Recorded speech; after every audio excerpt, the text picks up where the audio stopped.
कांचन फूल तार पुणी धला धला पाखुड़ा।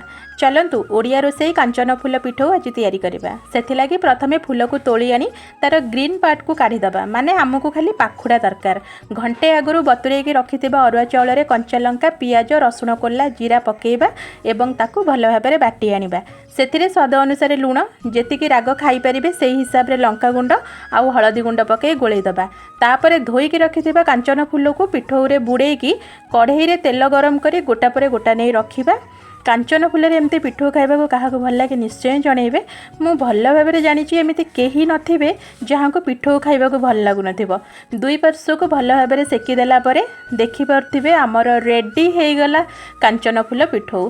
कांचन फूल रे आउ कोन सब आइटम तैयारी करि हबो जदि जानिछंती ताहाले निश्चय जनइबे। आउ एक नुवा भिडियो रे आपण मानक सहित देखा हबो। से पर्यंत रहिली। जय जगन्नाथ।